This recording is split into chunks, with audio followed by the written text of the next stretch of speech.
All righty, let's dive into it. I am pumped up tonight. That I'm scared I gotta follow that. Holy our shit. energy level was low. It's not anymore. I'll tell you that.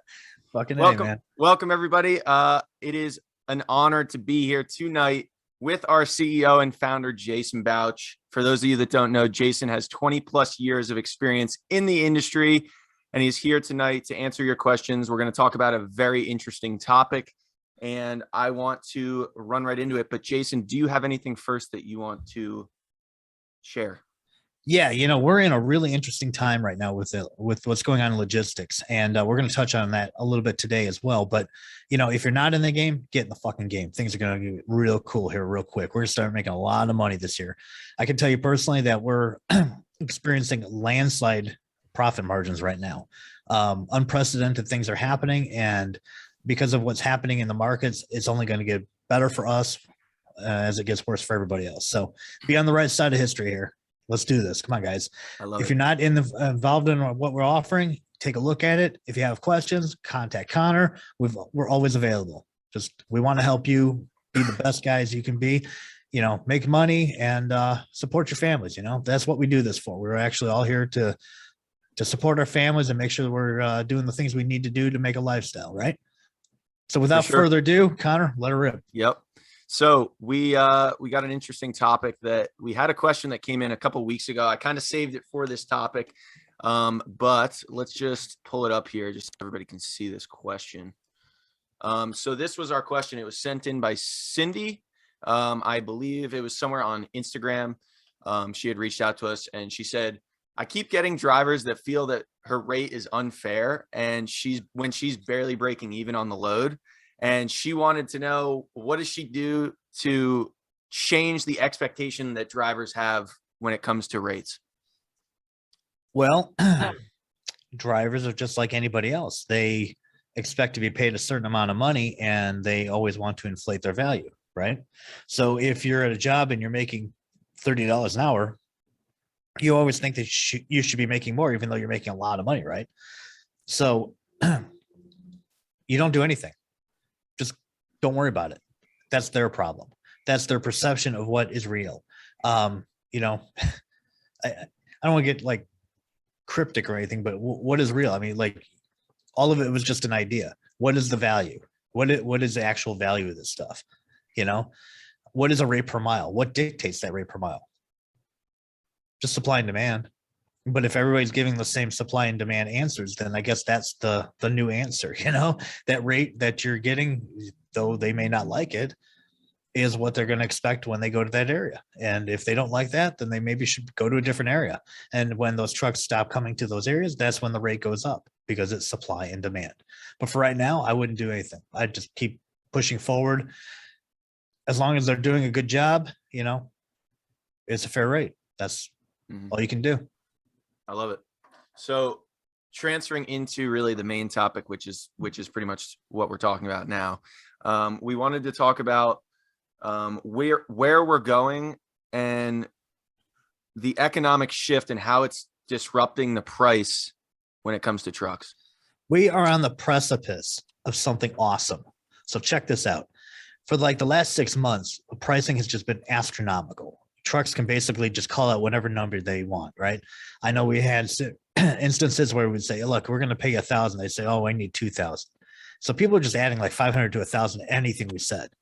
And, we were kind of wise to it. So we would shop around and we'd lean into our power base and the carriers that we really rely on. And that reminds me, we got to send two to Kevin. Sorry, I didn't mean to interrupt myself. I just thought about it. He texted me right before we went on. I got you. Sorry. But when you're dealing with a bunch of people that have a certain expectation of rate and that expectation shifts. So like all the reasonings for the load to be cost this is no longer exist. There's no more snow. There's more trucks in the area. There's less freight in the area. And suddenly things start leveling out. Well, so what you're going to experience is companies are going to want to still try to receive the same type of pricing they were getting 30 days ago. Why wouldn't you? I mean, again, what dictates that price? What sets that limit? it's all just a fantastical idea that we all make up, you know. It's just a negotiation where we meet in the middle. What does that gooey center of the candy bar look like, in a way? When you really get down to it, though, the issue is going to be where you're going to start getting drivers that are disgruntled because they want to still be worth this when the market's down here. So you'll get people that are less willing to work with you. They're going to nickel and dime you to death. I know, for example, this week we had a driver who was held up at a stop for 2.5 hours and he expected detention. Well, as we all know, you know, the first 2 hours are free. And then in this particular case, the customer pays $50 an hour afterwards. And so I got on the phone with the guy. I'm like, look, do you really want $25? He's like, yeah. I was held up. So all they're trying to do is inflate that decision that they made because they know they have to leave. They know they can't stay there forever, right? Nobody's opening up a P.O. box and collecting their mail there. You know, they eventually have to move this truck.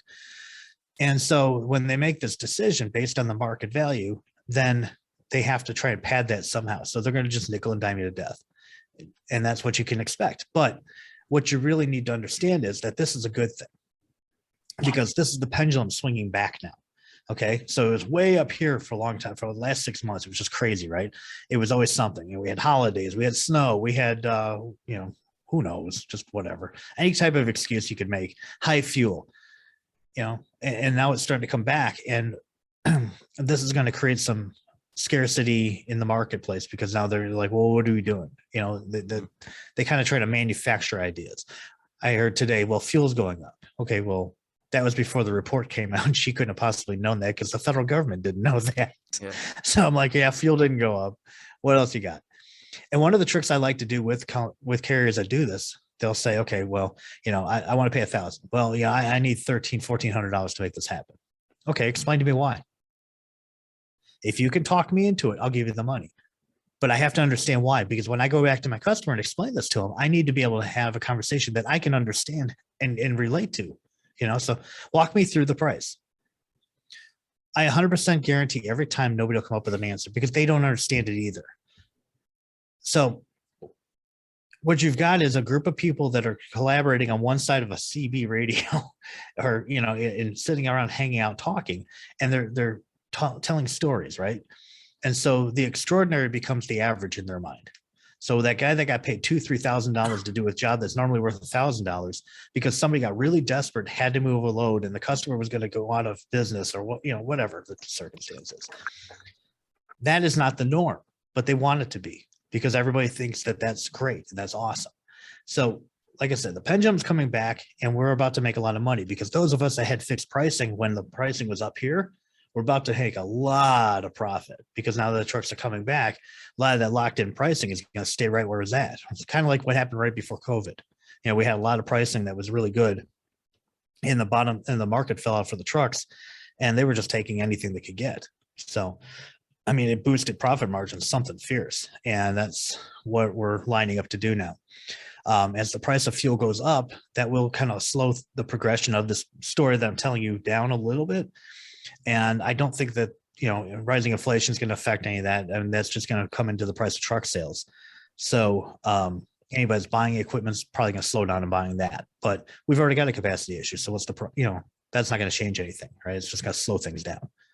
But that is the moral to the story. The cycle keeps going. And, you know, the pendulum will swing back another way a few years from now or something. You know, it's just, it always moves, man. I said it's interesting. It's interesting because I know for a fact that we had this call about fixed pricing, like maybe 3-4 months ago. Yeah. When we first started, I think it was like the second or third topic that we talked about. I remember telling you guys, make sure you get your stuff locked in now because it's going to come back. And I just wrote it down. I'm going to try to go back and find that video to prove that point. I hope I have it somewhere. I know when I sent it was like the first or second show we did. It was a while ago, but cool. So does anybody have questions regarding the topic that we talked about tonight? If you want to throw it in the chat, I can bring you guys up one by one, or we can just unmute, whatever works. I think actually everybody has access to unmuting themselves. Maybe it's a free for all. Let me see. Interesting. I'm not sure. I know. Let's see. Yeah, everybody's able to unmute themselves. So if you guys do have questions, whether about the topic that we talked about tonight or in general, feel free to unmute yourself and hop up here. Let's get it going. Did you reach out to Chris Chris is here. I see that, but we no, I didn't. I was going to to have talk a to him private afterwards. conversation about him. Yes. Something. Okay. Yes. Chris, we got a little something special for you, buddy. We really appreciate you, and we want to thank you for being who you are. Appreciate it. Yep. I'll message you after the call, Chris. Do you have any questions, Chris? Do you have anything? No, actually, he covered my question. I want to say 2 Zoom calls ago when he was saying that in a nutshell, because I can't quote it verbatim, but he was saying that sometimes shippers and truckers can create a what did he say, a false artificial market. Artificial. Yes, there you go. Mm-hmm. Exactly. And so that kind of caveats into what you were saying now. So I'm like, okay.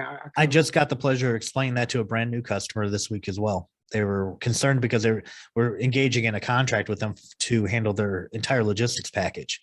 And we had them signing an NDA. So rather than read the contract, the customer was then concerned that it meant that they couldn't shop around for other vendors. And I said, well, you're more than welcome to, but you're going to create an artificial market. And then at some point it becomes worthless to work with you. So, I mean, that's your choice. If you want to do that, it's going to cost you more money in the long run. And I don't know if you're going to get any security out of it, but so he's still mulling that over, and he and I have to have another meeting next week. So we'll see how it goes. But, everybody's trying to find a way to save a penny. And really, if you just engage in a deal that you trust and you feel comfortable with, the best deal you have is the one you're happy with, right? Mm-hmm. I mean, what makes a good deal? Where both parties win, and if you're getting something and you see the value in what you're getting, then it's a good deal. It doesn't matter if somebody else is going to charge less for it. Somewhere along the line, they're cutting corners. You don't know what you're getting. The product's hollow in the middle. There's some random thing that you couldn't possibly find. They've got an edge on you. A real smart man told me a long, long time ago, never play another man's game. That's kind of what you're doing when you shop price. So I see Rachel's got, I'm sorry, Raphael. It's Raphael's team. It's Raphael's team. Oh, the team. We don't know. Let's see who. Here we go. Let's bring them up. Don't be shy. Let's get up here. Where'd they go? They vanished. They might have dropped out. It looked like their connection was slow when they were joining too. Okay. It's okay. They'll be back, I'm sure. All right. Anybody else have questions? Looks like trucking and investment, I think, or in. You got any questions? You're new here. Let's see. Yeah. Let's see. Come on. I want new people. Yeah. We got Jan. Thorn is from Raphael's team. Let's get him up here. We won't bite. Trust me. We won't bite. Not on the first date. Yeah. Chris, I love you, man. He laughs at all my stupid shit. Let's see. Oh, okay. That's Raphael. All right. Okay. Gotcha. Good.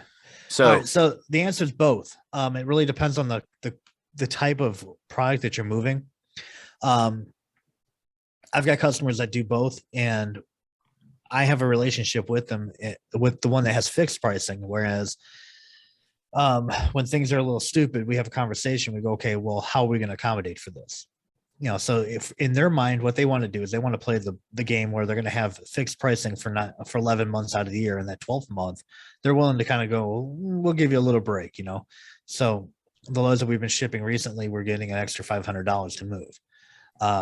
Not everybody's fortunate to have that. That's a long relationship I've had, and I've built that trust over literally a decade of moving freight with these people. So, you have to build that type of trust to have that type of relationship. And that's where fixed pricing is beneficial, because it's really best if you have static carriers that you can work with that will come back every week, right? If you're not having to go out to the open market and you've got people that are relying on your stuff and they just keep coming back, the repeat carriers. And then you can kind of enter into repeat pricing, because everybody wants the same job every week. They expect the same things. They know they're going to get the same loads. They're going to keep going to the same places. It's repetitious. They can build a business off of that. As a broker, that's what we want to try and do. We want to try and find the same thing over and over and over and over and become real good at it. If I can have one lane and I do it 20 times a week and I make $200 a load, I'm real happy. That's a great customer. And then I just go find another one. But we do have other customers that are spot rate customers, and it's great, but they tend to be more shoppy in a way. They're always trying to find save $100 here and there. So you really have to present value in what that relationship looks like. And I want to make sure that you understand not all customers are created equal. You really have to feel the situation out and understand what their needs truly are. And question.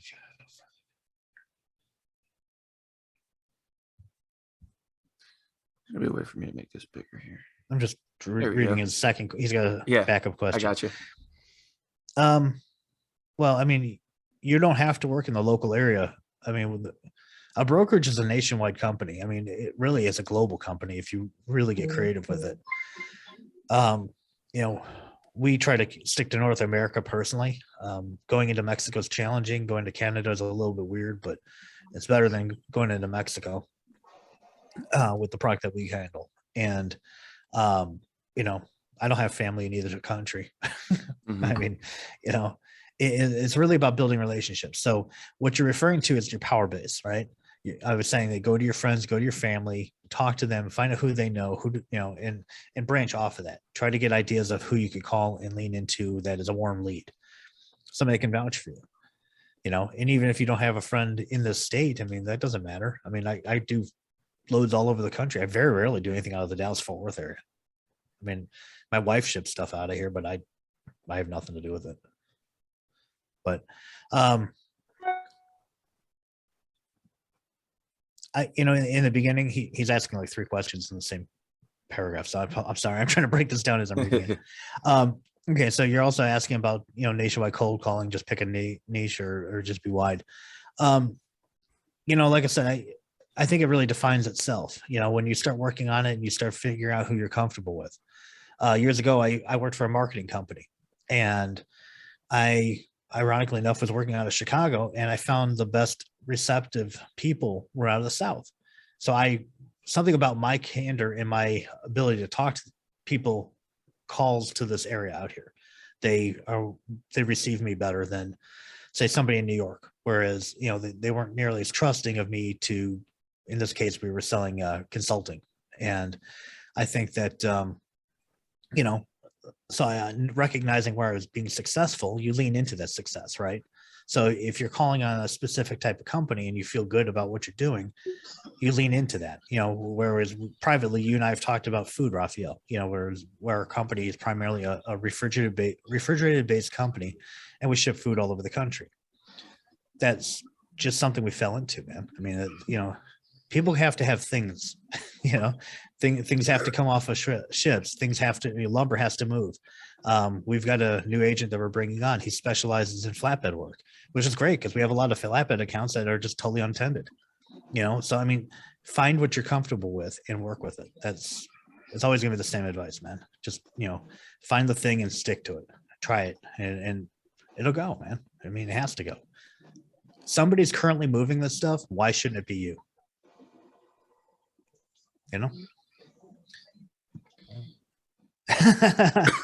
Yeah, me too. I like the pink truck. I'm not big into pink, but that's a cool truck. Appreciate you, Raphael. I appreciate you being on the call. I know you're driving. I appreciate you. Absolutely, brother. Be safe, man. Drive safe. To get on the call. Chris has a question.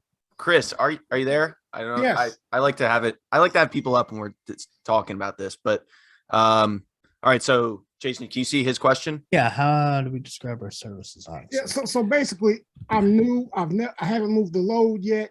And somebody says, "Hey, so what can you do for us?" Well, what do you need done? That's my question. That's how I come right back. What do you need done? Hold on, let me write this down. Well, you because you have to ask probing questions, right? You want to make sure that you're drawing out whatever their objection is or whatever their need is, so that you can address it. Yeah, I don't have to think about that. Damn, that's good, man. Hey, let's go out to dinner. Great. What do you want to have? You do it to your wife all the time, right? I'm like, well, no, because this will go back. Well, what can you do? Yeah. Yeah. What do you need me to do?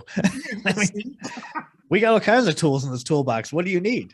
Okay, I'll follow you. Yeah, I'm just saying, stay flexible in the conversation. I mean, what are you gonna say? No. You don't even know what they need. You know, you got to find out what the need is first. That's paramount in that conversation. So we get a call, or we call a company up. We already know what we want from them. So we know what they do, right? Right. So they got to kind of assume that we're doing something that they want. But they're not expecting your call. So they're going to give you a whole list of reasons why they don't want to take that call, right? That's correct. Okay. Well, of course you didn't want to take me. I know you weren't expecting my call, but now you lay into your value added propositions and you start scripting out what you're going to do. Do you have a script that you work with? Honestly, no, sir. And I was going to ask because I mean, I don't want to, take up anybody's time, but let me just put this. I'm here all night, dude. Okay. Yep. So I went and got the 24-hour access to the, what is that? The course. Okay. Yeah. And is that covered in it? You said it's 12 weeks. Yeah. And so pretty much from A to Z, to include what type of, okay. So let me be clear so everybody understands what that course is. That is an introductory course. It's designed to take people that have never dealt with transportation before, and it literally starts with this is a truck, and it takes you through the steps of being a freight broker and introducing them to the market. We're going to be releasing a subsequent. I just got all the equipment in last week. Subsequent course that's going to go through actual sales. 100% transportation focused sales. This is stuff that I've collected throughout the years. It's adaptations of very famous sales training people, all tailored to the transportation market. This is going to be a big deal. And then we're also doing the same thing for the trucks, because really, if you think about it, you're not just selling to the customers, you're selling to the carriers as well, right? As an intermediary, we are selling to both parties. We need them to connect.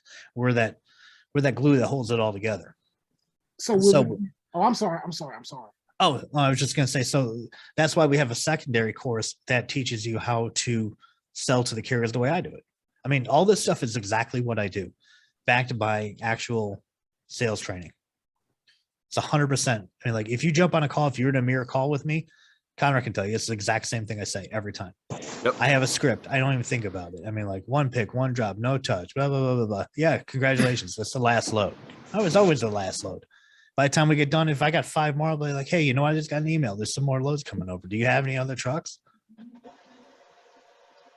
So my question is, I guess, well, now that you said that, you already answered my other 3 questions, but so is this going to be separate from your from the other 12 yes, course? Yes.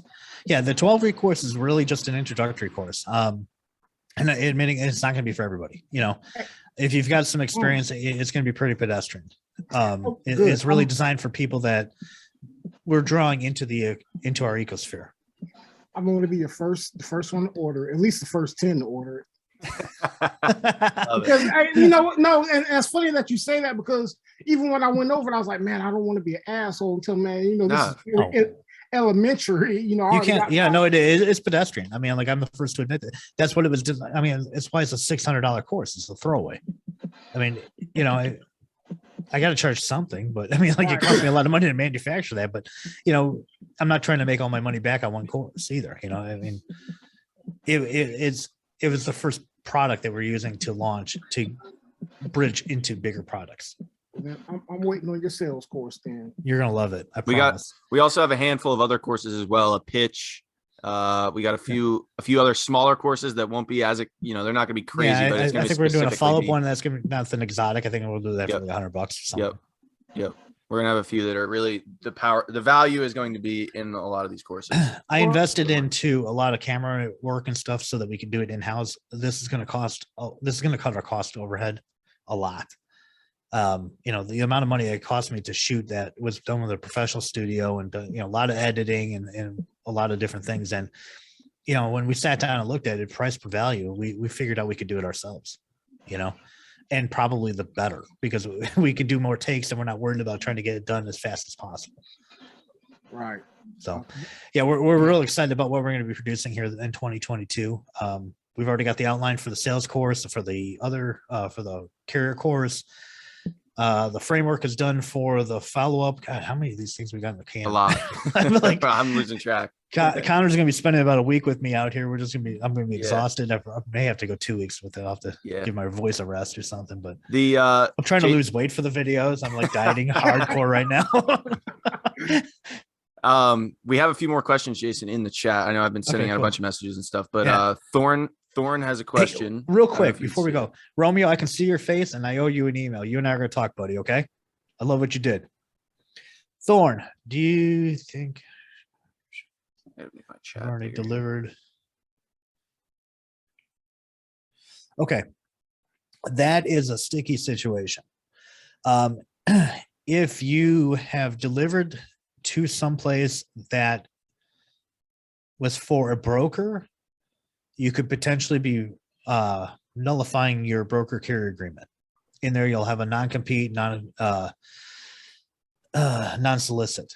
That's standard in everybody's contract. Now, if you were doing it, say if you're hauling directly for the shipper itself, an actual producer, and they're delivering to another location, game on, dude.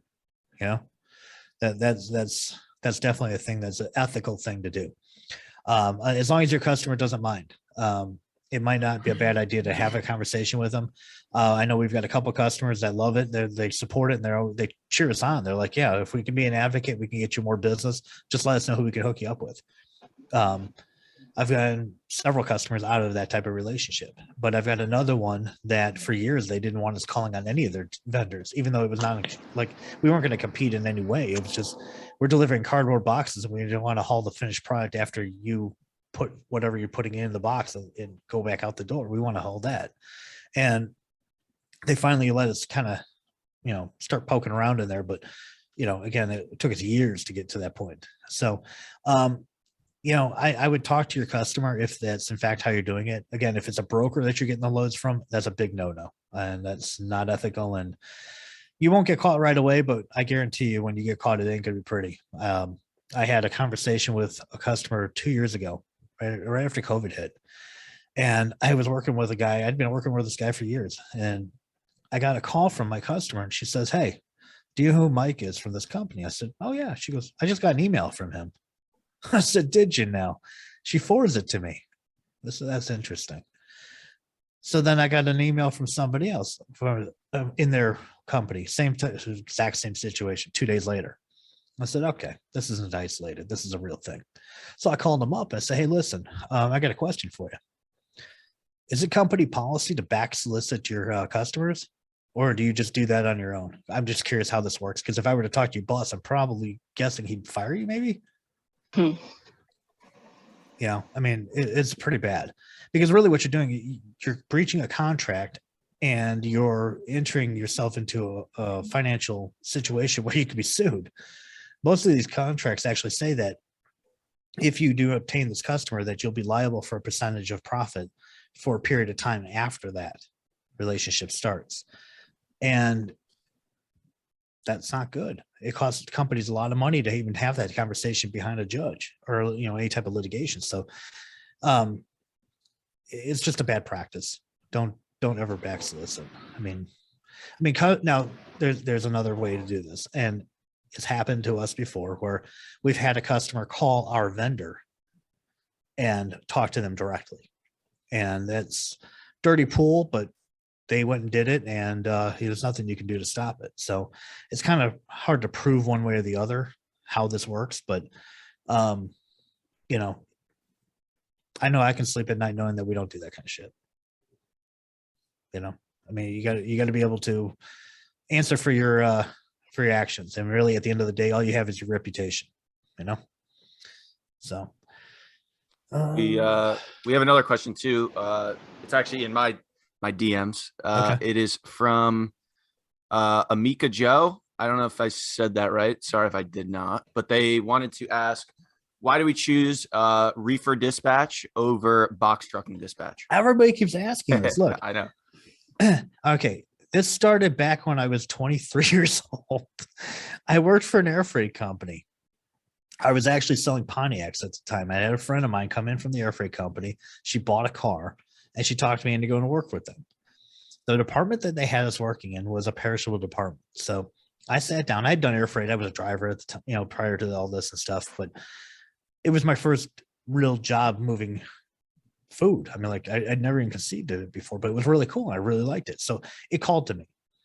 And then over time, we ended up having to use reefers for our freight because during 9/11, the planes were all grounded. Well, that kind of forced me into a situation where we discovered we could ship our product on trucks and still meet the service requirements, but also charge air freight pricing. So we were like making hand over fist cash.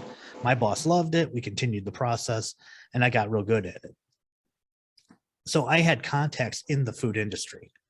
I mean, like today, I've got so many friends I don't even talk to that I could call up tomorrow and be like, hey, can I have a load? Yeah, sure. Okay. Hey, we'd love to give you 5 of them. Take them all.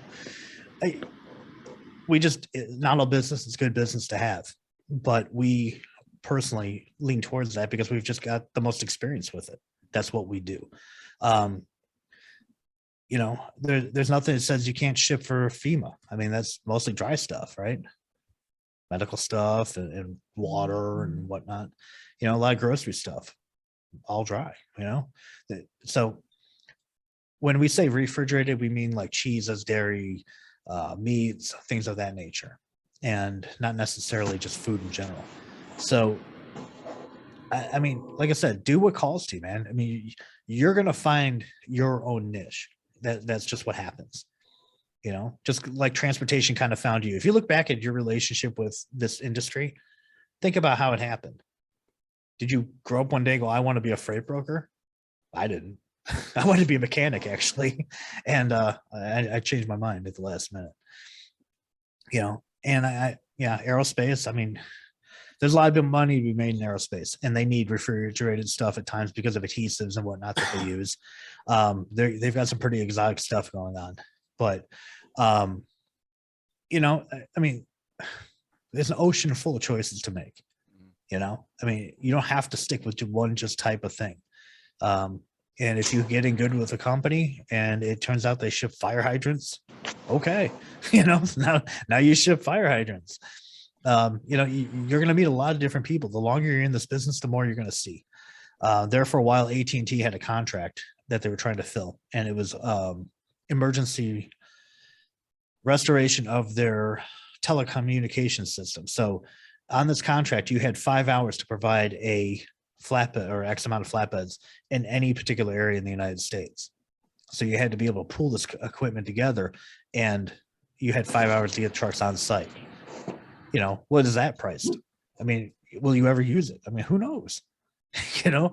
Is that a good customer? I don't know. It wasn't good for us. We decided we didn't want to be responsible for that kind of thing. But somebody's doing it. That somebody could very well be you. So don't pigeonhole yourself into one particular thing because I do that. I mean, just because I do it doesn't. I could be a bowling ball salesman. I mean, like, it doesn't matter what you ship. Just ship something. You could be a 4-hole bowling ball salesman. That would be cool. How's that work? Yeah, made you think, didn't I? I did. So. I didn't mean to throw you off, but no, you're fine. No, I mean, like I was just rambling. I'm surprised you didn't say that out, to be honest. I thought you were going to lead with 4-hole, honestly.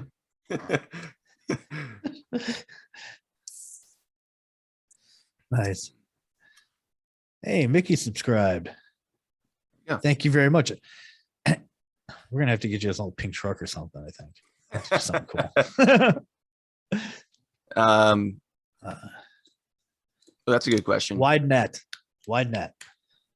Think wide, because you never know what's going to hit, right? So just go in a direction and look, I mean, you guys are really trying too hard here. Go in Google and type in, screw manufacturers, shelving units, whatever, just something. And you'll get a list of companies that do this, and then you start data mining that information. Go into LinkedIn. If anybody has a sales manager, I think it costs like $100 a month. Money well spent. This thing is nothing but a list of people who do the job that you're looking to talk to. You sort through it. You just go in there and do it, and you get the contacts, you reach out to them, and that's when your sales training kicks in, and that's when you have to be endearing and offer a product that they need. That's how it works. Let's see.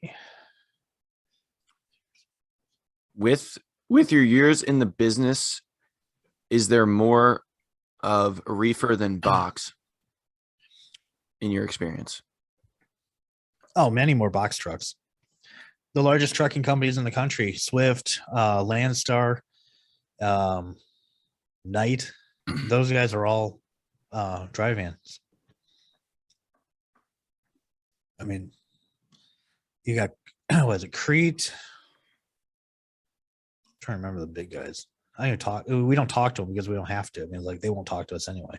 Mm-hmm. But yeah, these companies are all massive companies. I mean, you do have other companies that are just massive that are reefers, but they pale in comparison. Swift is the largest privately held fleet in the country. I think they hold the largest fleet next to the federal government, probably, if I had to guess. And when I say that, I don't mean just vehicles like trucks. A lot of times an authority will actually cover buses and different vehicles along the way. So, I mean, like, actual units themselves becomes a totally different conversation. But if we're just going to talk about dry vans versus reefers, many more dry vans.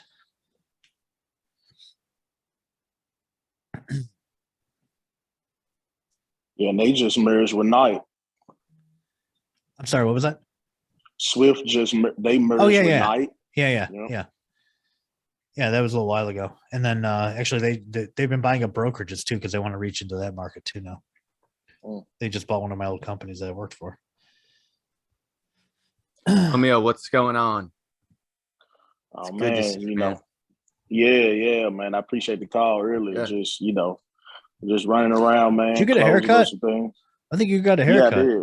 That's You're tight, man. Love it. It's a couple days old. I'm going in on Monday. I gotta get tuned up.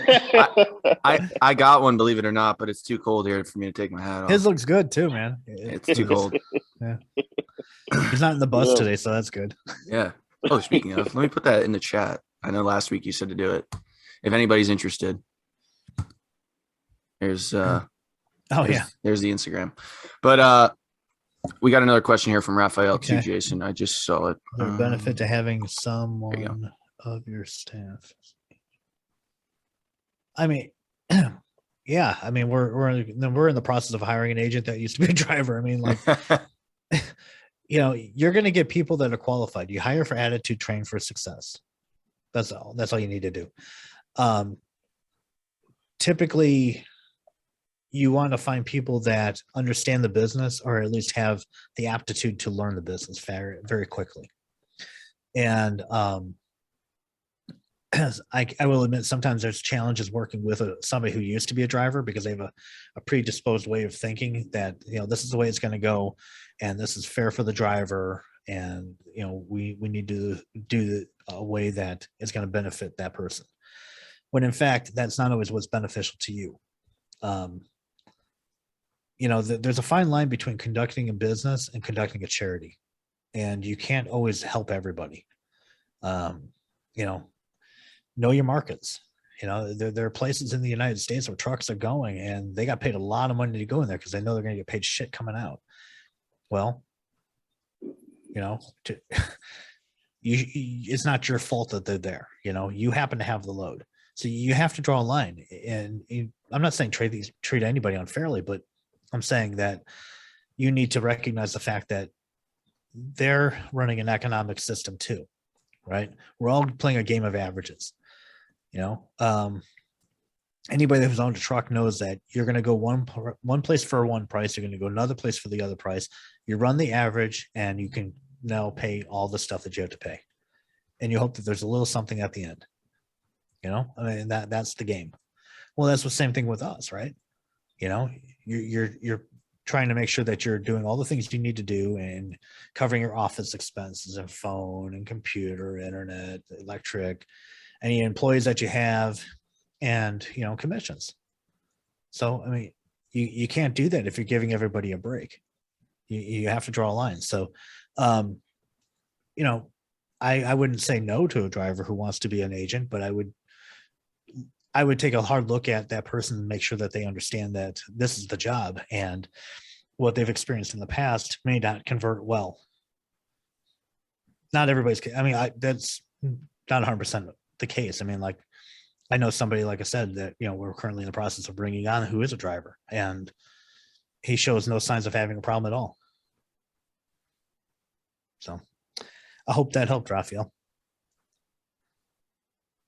Don't worry about for a guy don't who's worry driving. About, I was gonna say, don't worry about responding if you're driving. Yeah, I think he's like fast at the stop. Speak the text is a thing now.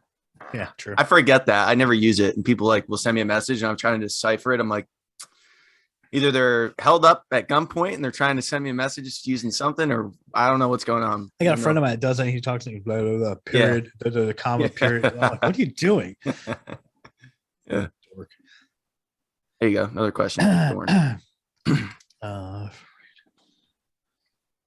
actually, you know what, Thorne? That is a very common way of doing it. Internet Truck Stop, DAT, they all have pricing structures that they use.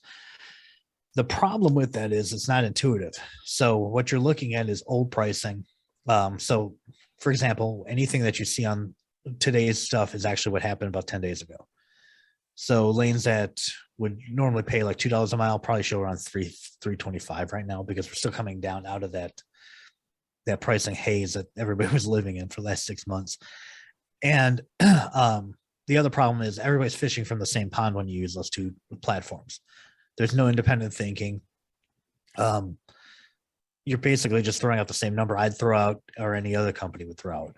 So I would encourage you to work with a platform that is a little more competitive, or something that's a little more intuitive. I know that there's products coming out in the market right now. FreightWaves currently has something called Sonic, or I think it's Sonar, sorry. And I mean, it's exceptionally expensive, and you basically have to have a data degree to understand what you're looking at. I think it's like $5,000 a month or something. It's obnoxious. And, you know, it's got graphs and all this different stuff. And, you know, I would really want a tool that would just spit out the answer. You know, this is what you can expect in the next 3 months based on this criteria. And so far, nothing does that. But with all the algorithms in the world and everything, everybody's doing all these different things. I can't believe it won't come at some point in our near future. Yeah, Sonar is, yeah, exactly. $5,000 a month. I about fell out of my chair when I heard that shit. Now, actually, I take that back. DAT just came out with a new program. A friend of mine and I were talking about it, and I think it's about $1,500 a month. And it's supposed to be a much more intuitive version of Sonar, but it's also supposed to be a lot easier to use. I have yet to see it or use it. He's supposed to be demoing it for me at some point if he ever comes back to the country. He's traveling right now, so I'm waiting for that. And you know, we'll make a choice if we're going to get involved in that, or if we're going to just keep doing the same thing we've been doing, because it seems to work anyway. You know, really, I think if you're doing like an RFP and you're trying to come up with pricing, and you want to do nothing but DAT pricing, you're wasting your time. I would encourage you to first look at the lanes that you know that you really, really want, and go out in the market and talk to carriers. Find out what can you really get them to commit to, and then fill in the blanks with the DAT stuff. You might get lucky. You know, somebody might overprice it. That happens to me every once in a while. We got a customer who asked us to do a lane, and the carrier that does this has been doing it for 20 years, but they always outprice themselves. And so then I underprice them, and they call me up and say, "Hey, you've been awarded this lane." I said, "That's great. I'm going to end up using the guy that you just used like last week." And so I said, "Look, this guy's, you know, this is bread and butter. Why don't you call him up, tell him what the price is? Either way, he's going to get the load. But I mean, I don't need to do this. I do a bunch of business with you guys, you know." So if you can work relationships with your customers, that's really the best thing to do. But I going into the market and looking at pricing from an actual customer, or I'm sorry, actual carrier, and offering it to your customer is probably the best way to do it. You know, but if you're just randomly pulling things out of thin air, that'll work. You know. Let's see. Got so much good information. I'm sorry. I'm a lot more talkative, just for those listening. But these are great questions. I'm like taking it in too. I'm liking this a lot. Yeah, I appreciate everybody being poor on Connor's this. gonna be editing for days, man. He's gonna have all his materials you have to put out. No, not Dave. Oh, I'll have it all done tonight. A cup of coffee. Yeah. I got the gym. I got pre-workout. That'll keep. Oh, me that's right. up. Yeah, you got to go to the gym here in a little bit. Yeah. Any other questions? I know that was a fantastic call. So I want to make sure we don't have any other questions. Mickey, you were right talking now. to me about something, but I lost it in the chat. Can you message Connor privately and just, I'd be happy to get you. I wasn't following what you were saying. Just, I don't know if it's an immediate thing or if it's. Who was it, Jay? Mickey, Michelle.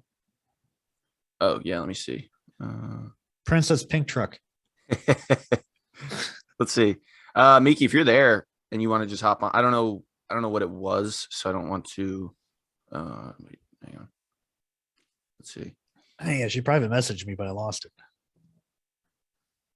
I think I was just mentioning the large 3PLs like Coyote, CH Robinson. Oh, right. Yeah, that's all. Yeah. Okay, yeah. I mean, you've got these juggernaut companies everywhere, Yeah. So everybody's going to have their thing. But, I would fathom to say that CH Robinson, if you really looked at everything they do, I bet you they haul more dry freight than anything. Yeah. Definitely. Okay, well, it's been very informative. I've been sharing your links and stuff. I saw that. I love that. Thank you. I appreciate that. You're welcome. We want to help as many people as we can, so I appreciate that. Thank you. All right, and then let's just finish up with this, Jason. I think Raphael had one more here. He wanted to know if we've ever had issues with flatbed loads that we book and just experience, if we've had any experiences with flatbed. Yeah. I used to have an account that did building materials, and flatbed carriers are just a different breed.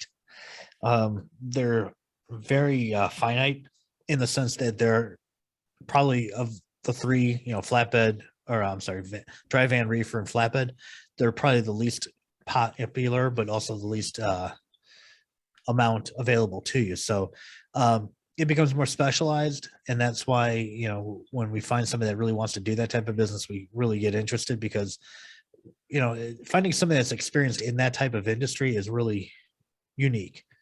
Somebody that has the contacts is, that's very helpful, and like I said, I've got accounts that they've been idle for years that I just don't do anything with them, because I'm like, I don't have those contacts. I don't know what to do with them, and I really don't have time. Your attention goes to where your money goes. No, yeah. So I'm getting paid. I was like, what? I'm sorry, it's getting late. I was thinking, did I say that right? Or did I say that backwards? Your attention goes to where you're getting paid. So, you want to follow the money. And, if you've got, yeah, probably. Sorry, everybody. It's been a long day. I've been in meetings all day long since about 8:30 this morning. We pay attention to who pays us, so if you've got a customer who is doing this type of stuff, then, it's probably fine. With flatbed stuff, it's a little more detailed, because you have goosenecks and some different things that you can have. I know we had one customer that required us to have donkeys on the back, which is those little forklifts that you see. That's a very unique situation. Glad you explained that, because I was like, not connecting the dots on that one. I'm lost. See, we don't talk about this type of stuff. But yeah, a market trailer. Yeah. So, basically guys that carry sod around, that's what they wanted. And I'm like, where do you get that from? And I think those guys already have those trucks. So, when it comes down to having it tarped, that's when there's extra cost involved. You want to make sure that you understand everything. If it's strapped, can it be chained? If there's A-frames, will they provide the A-frames? How is the stuff being attached? The whole thing. You just got to ask a lot of questions, and there are a lot of common sense questions, really. I've got a guy who wants to ship glass a lot, and he would tell me, okay, these are A-frames coming out of South Carolina, or I'm sorry, out of Savannah, Georgia, going to South Carolina. Okay, fine. And I tell him like $3,000. He's like, why is it so expensive for you? I said, because that's what we're going to charge. I'm like, I kind of don't need the business. I don't want the business, but if you're coming to me, you have a problem, and this is what it's going to cost for us to fix it. You know, I'm sure there's cheaper out there, but this is what we can do. We're not good at this. You know, he's clearly moving it somehow. You know, it's just he wants to work with us, and we're just not good at that particular thing. So It's fragile to us. Yeah, I mean, you just got to be careful with what you're taking. You know, make sure that you're insured for it. we have an air freight company that we work with, and they gave us a test quote. Their very first quote. They want us to do a jet engine from Houston to someplace in Mexico. And it's worth $11 million. I was like, that's our first quote, huh? Thanks. So I called up some friends, good friends that I know that will take good care of this. And I said, you know, this is the situation, blah, blah, blah, blah, blah. They've got a rider for the insurance. You know, we're taking a jet engine into Mexico. What can go wrong, right? Well, this guy happens to have a lot of good connections out there. Right? So, I mean, we gave the quote and they didn't get the business, but, you know, I'm glad I didn't get that. I don't want that. You know, I mean, you got to be smart with what you're taking, you know? Nobody wants a truckload of artwork or wine. You can't prove what's in those bottles, you know? Be smart with what you're doing. You have a real world example of that. Yeah. I mean, that's a good example to share. Okay. We had a air freight deal that we were doing, and it was a pallet of some type of just wine. I think we picked it up out of the guy's basement, right? And we shipped it to New York, and it got there sometime before the holiday season. Well, I got a phone call saying that some bottles were missing from the middle of the pallet. I said, "What?" Okay. Well, there's pilferage tape on it, which means that there's specific tape that's around it so that it shows whether or not anything's been disturbed or damaged, right? You do that with any type of high value stuff. But in this case, we just didn't know what was in it, so we just pilferage taped it. Well, he claims that some valuable holiday wine was missing. And that he started claiming that I stole it. And then, I mean, like, I'm in Chicago. Like, why? It never came here. You know, like, why? How did I do that? Right. I don't even, Connor can tell you, I don't like wine. That's not my thing. You know, I mean, like, I'm more of a bourbon kind of guy. So, he then contacted the police, to which they sent a letter to our office, and they said that they were going to press charges, that they were taking the company and they were pressing charges against myself and the company for theft of product. And so I showed it to my manager and said, "What do you make of this?" He goes, "Well, first off, we're never hauling wine again. Secondly, prove what was in there. How did you do that? I'd love to hear the story of how you did this." I was like, "Me too," right? He goes, "I knew you didn't do this." So nothing ever came of it. It was bullshit. And that's really what it was. It was a scam. He was trying to get us to pay a claim. But you can't prove that something isn't there. It wasn't there in the beginning. We don't know. I mean, we have no way of knowing these things. Even when, as far as to say he put it in the middle of the pallet. Well, okay, so we took the whole pallet apart and magically grabbed the right bottles and then put it all back and taped it up right? Come on. Yeah. That's pretty creative. It's impressive, Jason. Just be very careful about what you're doing. You use your heads, you know? And if you have questions, ask us. We're here, you know? Connor throws the stuff in front of me all week long, you know? I mean, you guys probably get about 40% of what we hear about. Yeah. We save the real good stuff for you guys. Yeah. Cool. Well, I know I don't want to bring it any longer than an hour, and I know we're running up on that. So if you guys have any questions, feel free to send them to us. Romeo, do you have anything? I'm sorry. You can ask anything if you got anything real quick. I meant to bring you up, and I feel like I just kind of blew you off. No, man, you good. I mean, cool. I've been taking it in. Cool. All right, cool. Man. All right, everybody. Well, thank you again. I appreciate it. I believe we hit 13, 14, 15, something like that, people in here tonight. So the numbers are going up. I love it. Yeah, and this is great. Everybody's asking questions. If you got other questions, please reach out to us. You know, we're doing this for you. You know, we want you to be successful. We want you guys to make a shit ton of money. I mean, like, really, it's out there. Why shouldn't it be yours? Love it. Seriously. All right, everybody. You're literally one connection away from making a mountain of cash. Agreed. Let's Prove do me it. wrong. Let's do it. Yeah. Let's see who finds the next mountain of cash by next week. All right, guys. Everybody have a good night, and we will see you back here on Broker's Edge Live next Wednesday night at 7:00 Central Time. Good night, everybody.